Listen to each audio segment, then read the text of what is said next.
Olá, meus alunos e alunas. Professor Afonso para a nossa aula de ciência. Hoje estamos na nossa aula 6 e o assunto que iremos estudar hoje é água no ambiente e estados físicos da água. Ok? Só lembrando que hoje, pessoal, é a abertura do capítulo 6, tá?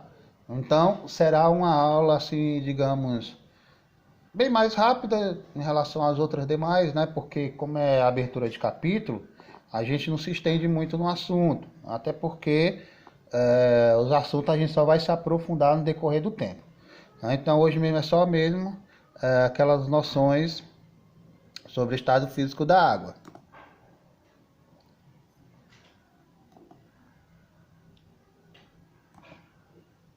Bom, essa é a agenda de vocês. Como vocês viram aí, o conteúdo é a abertura do capítulo 6, água no ambiente e estado físico da água. Vocês irão fazer as atividades da página 219 e 220. Só que eu quero que vocês façam no caderno, tá? Aqui estão elas, ó. São essas as atividades que vocês irão fazer. Aí você faz no caderno, copia, responde e depois manda para mim. Tá? Porque quando vocês respondem no livro, gente, fica um negócio meio bagunçado. Então, organiza no caderno, faz bonitinho. Aí tem aí, ó, A, B, C, D. Você coloca primeira, segunda, terceira. Tem ali, ó, 1, 2, quarta e quinta, certo? Pode colocar mesmo em ordem numérica, sem problema nenhum. Bom, iremos fazer nossa correção, né? A correção das atividades que eu pedi para vocês fazerem no decorrer da semana. Gente, ó, lembrando que essas duas primeiras questões, elas são questões de cunho pessoal, tá? Então aí vocês poderiam ter feito sim uma pesquisa, mas aí vocês iriam ter que abordar conhecimentos pessoais, né? Prévios conhecimentos sobre esse determinado assunto. Mas eu irei fazer a orientação para vocês, tá? Irei dar algumas dicas de como eu queria as respostas, né? Como é que vocês poderiam fazer, certo? Então a primeira questão ele está dizendo o seguinte: você já viu algum esporte praticado por pessoas com alguma deficiência física? Em caso afirmativo, como esse esporte era praticado? Comente sobre isso com seus colegas. Gente, ó, se você não viu, né? Se você não conhece ninguém, poderiam ter feito uma pesquisa, né? Poderiam ter assistido alguns vídeos, poderiam ter ido atrás de algumas pessoas que têm esse poder de superação, certo? Então, o objetivo principal dessa questão, gente, é que vocês, né, dê exemplos de pessoas que tiveram um certo poder de superação, uma certa persistência, mesmo tendo alguma deficiência física, ok? Porque assim também, né?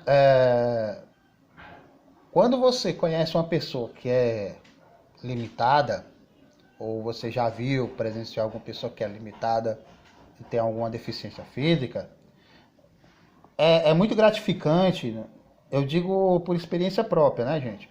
É muito gratificante você verificar o quanto aquela pessoa persiste, o quanto ela luta, né? O quanto ela dá valor à vida, certo, gente? Então essa questão é mais para você trazer esse conhecimento prévio sobre persistência, perseverança e superação. Segunda, você conhece alguma pessoa que usa cadeira de roda? Pergunte a ela como é o seu dia a dia.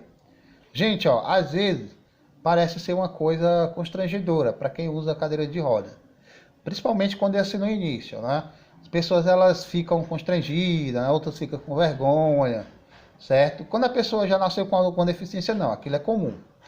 Com o decorrer do tempo, aquele cadeirante ele vai perceber que a vida é melhor do que ele imagina, certo? Que ele pode sim fazer outras atividades, lógico, adaptadas com a sua limitação, mas não vai tirar dele o prazer de viver, certo? Como eu falei para vocês na aula anterior sobre o meu colega que é cadeirante, é uma pessoa altamente alta astral. É uma pessoa que tenta se superar dia após dia. Aí ele me contou como é complicado, é difícil, né? Imagine você sentado numa cadeira. Você poderia fazer a experiência. Amarrar os seus pés, certo? E tentar fazer as atividades cotidianas, rotineiras. Impossível, gente, né? Você não iria conseguir fazer. A não ser que demandasse um pouco de tempo para você pegar a prática. Então, é uma situação muito difícil. Mas mesmo assim, gente, essas pessoas, elas não tiram, né? Elas não se deprimem, né? Elas não tiram aquela vontade de vencer, de se superar. Ok, gente? Então aí você poderia responder essas questões de acordo com esse assunto, né? De acordo com essas orientações. E observar, gente, que a gente deve reconhecer os principais problemas de locomoção que sofrem essas pessoas com deficiência motora. A terceira questão, eu coloquei segunda aí, mas você poderia colocar a terceira, sem problema nenhum, tá, gente? Ele diz assim, ó: você já ouviu falar em diabetes? O que você sabe sobre esse assunto? Pessoal, ó, é importante você ver o segundo, ó, que existe dois tipos principais de diabetes. O chamado diabetes mellitus, que é do tipo 1 e tipo 2. O diabetes tipo 1, que ocorre abruptamente, é caracterizado por uma deficiência de insulina, devido ao declínio de células betas produtoras de insulina. Este é chamado de diabetes dependente de insulina, porque, né, a administração periódica de insulina ela é necessária para o seu tratamento. As pessoas que desenvolvem a diabetes tipo 1 parecem apresentar certos genes que se tornam mais suscetíveis, mas algum fator desencadeia geralmente uma infecção viral, certo? Então, gente, a diabetes tipo 1 é como se a pessoa já tivesse nascido com essa doença, digamos assim, certo? A diabetes tipo 2 é muito mais comum que o tipo 1. Ela representa mais de 90% de todos os casos. O tipo 2 ocorre mais frequente em pessoas obesas, com mais de 40 anos de idade. Também é chamado de diabetes de maturidade. Os sintomas clínicos são suaves e o alto nível sanguíneo de glicose pode normalmente ser controlado por dieta, exercício físico e ou drogas antidiabéticas, tal como o gliburide, certo? Muitos diabéticos tipo 2 eles apresentam quantidade suficiente ou mesmo excesso de insulina no sangue. Para esse indivíduo, o diabetes surge não de uma falta de insulina, mas provavelmente porque as células perdem os receptores de insulina, tornando-se menos sensíveis a ela. O diabetes tipo 2 é dessa forma também chamado diabetes não dependente de insulina, tá, gente? Então, perceba que o diabetes tipo 2 é uma diabetes que você adquire com o decorrer da sua idade, né? Por isso que é chamado de diabetes de maturidade, tá? E ela pode ser controlado com alguns hábitos que vocês deverão praticar e com alguns tipos de medicamento. Já a tipo 1 não, a tipo 1 ela é controlada através da injeção de insulina, certo? Então, gente, como é um assunto, né? É uma questão de cunho pessoal, você poderia levantar conhecimento prévio a respeito desse assunto, certo, gente? Se vocês conhecessem alguém com diabetes, ou que já ouviu falar do assunto em meio de comunicação, como internet e televisão, tá? E aí você vai citar alguns cuidados que o diabético deve ter diariamente, né? Como uma alimentação saudável, por exemplo, tá? Então aí fica a seu critério, ok? Vamos lá, gente, ó. Por que pessoas diabéticas devem evitar consumir alimentos ricos em açúcares? Por quê? Porque ao consumir esse tipo de alimento, a quantidade de açúcar no sangue ela aumenta. Como os diabéticos já apresentam dificuldade de controlar a quantidade de açúcar no sangue, a ingestão desses alimentos pode intensificar os efeitos da diabetes. Então, por isso que as pessoas elas não devem, aliás, pessoas diabéticas não devem estar consumindo alimentos ricos em açúcar, tá, gente? Porque aí elas poderiam até causar morte, né? Porque aí os níveis de açúcar estariam descontrolados. O que é pré-diabetes e quais os fatores indicam que uma pessoa é pré-diabética? Olha, o que é pré-diabético? É um estado de risco aumentado para o aparecimento de diabetes mellitus tipo 2, né? Como eu falei agora há pouco sobre a diabetes tipo 2. Então, pessoal, a pré-diabetes não quer dizer que a pessoa já seja um diabetes. Então, ela está em um determinado categoria de risco para, sim, um aparecimento dessa diabetes, né? Diabetes tipo 2. E quais fatores indicam que uma pessoa é pré-diabética? Bom, pessoas com nível de elevado de glicose, ou seja, o açúcar no sangue, por exemplo. Como é que eu sei isso? Como é que eu sei disso? Fazendo teste, gente. Tá? Tem um glicemímetro que você vai medir a quantidade de glicose que está no seu sangue. Uma pessoa é considerada de alto risco para a progressão ao diabetes quando apresenta alterações no metabolismo da glicose. Isto é, níveis elevados de glicose de jejum ou hemoglobina glicada, né? Então, tem uns padrões que é considerado níveis elevados, gente, tá? Se você tiver mais curiosidade sobre o assunto, você pesquisa lá quais são esses níveis elevados, tá? Não é o nosso caso aqui. Nosso caso é só mesmo ter informações abrangentes, né, geral sobre esse assunto, tá? Mas se tiver curiosidade, temos a internet para isso, ok? Detalhe, gente, procure sempre sites de confiança, certo? Bom, capítulo 6, né, vamos para a abertura do capítulo 6, água no ambiente. Vamos ver esse texto, gente, A água está presente no ar que respiramos, nos rios, nos oceanos e até mesmo flutuando neles. Os icebergs. A água é essencial à vida e é encontrada em grande quantidade no planeta Terra. E sabe de uma coisa?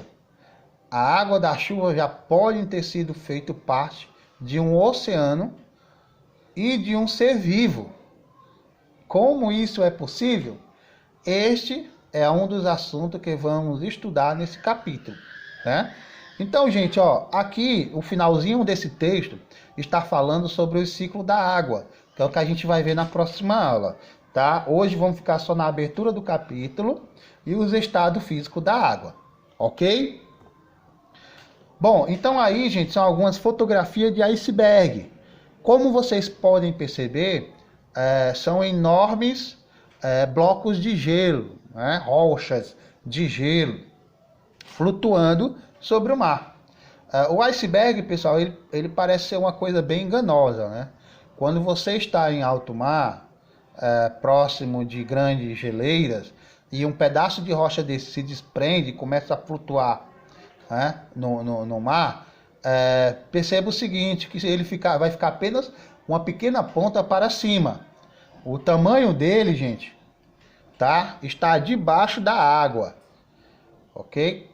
Então, a gente lembra daquele filme lá, o Titanic, né, que afundou porque bateu em um grande iceberg, porque talvez, né, o capitão achasse que seria apenas uma pequena rocha, né? Mas mal ele sabia que embaixo da água existia um enorme bloco de gelo, tá? Então o iceberg é muito traiçoeiro, né, gente? E afunda vários navios.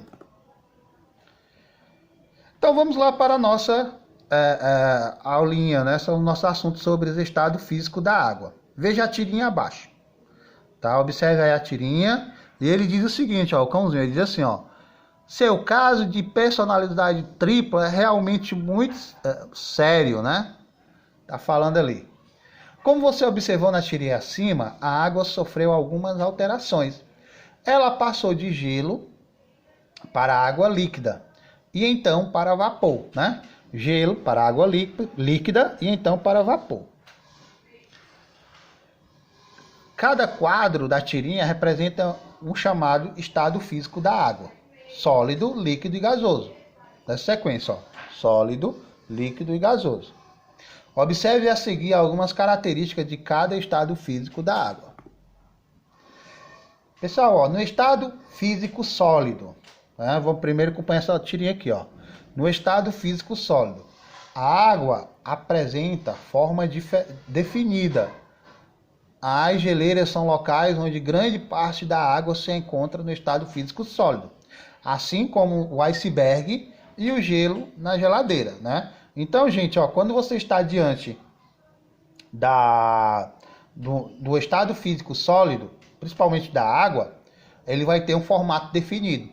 Se você coloca uma garrafa d'água no congelador, espera algum tempo, né? Tira de lá, o gelo o gelo que solidificou dentro da garrafa, ele vai ter que formato? Isso mesmo, vai ter o formato da garrafa, né? Por isso que a gente diz que quando a água está no seu estado físico sólido, ela apresenta o formato do recipiente que ela estava dentro, né, que ela continha. Vamos aqui, ó, estado físico gasoso. No estado físico gasoso, a água está sobre a forma de vapor e não apresenta forma definida.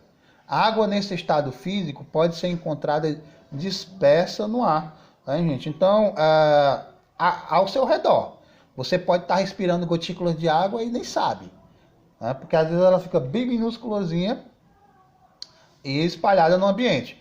Tá, gente? Então, o que acontece, pessoal? No estado físico, a água ela não apresenta uma forma definida. Ela fica dispersa, ela fica espalhada, tá? No ar. Vamos aqui para o estado físico líquido, né? No estado físico líquido, a água ela apresenta forma variável, de acordo com o local onde ela se encontra.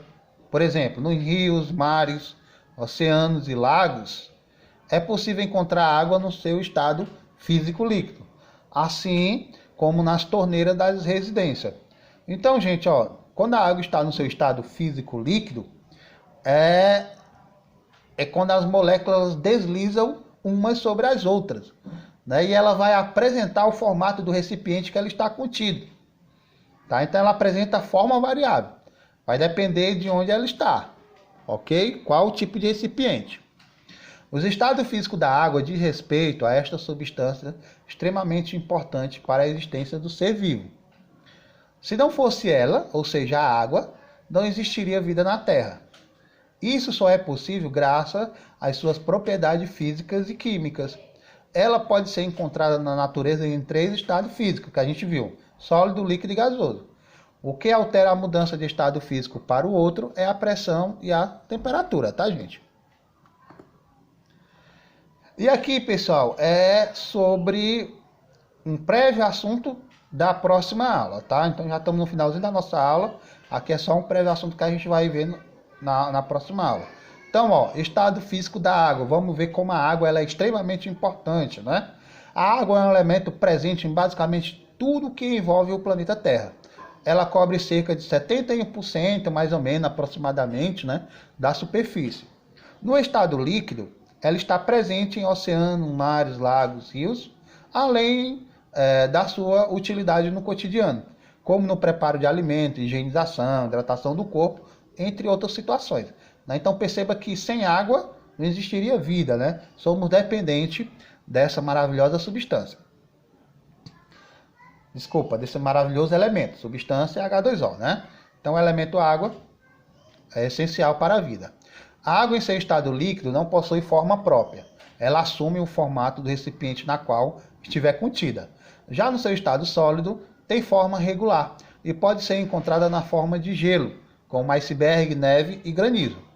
Tá, gente? Então aí temos essas características diferentes de quando a água está no seu estado físico sólido ou seu estado físico líquido.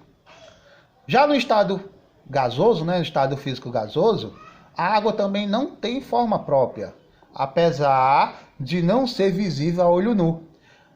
É muito presente na vida humana, como o ar que respiramos. Nesse estado, a molécula é tão pequena que não dá para notar. A água se encontra no estado gasoso quando passa pelo processo de evaporação. A gente vai ver depois que a evaporação, pessoal, ela pode se dar em 3 níveis, tá? 3 níveis. A água evaporada na atmosfera, por exemplo, se condensa e se transforma em pequenas gotas, formando as nuvens. Tá, gente? Então, aí são os 3 estados físicos da água. Gente, essa foi nossa aula de hoje. Espero que vocês tenham curtido, tenham gostado. Tá? Nossa próxima aula será sobre o ciclo da água. Tá? Vamos entender como é que a água funciona na nossa vida, de acordo com como ela está colocada na natureza. Tá bom, gente? Então, bons estudos e até a próxima. Tchau, tchau.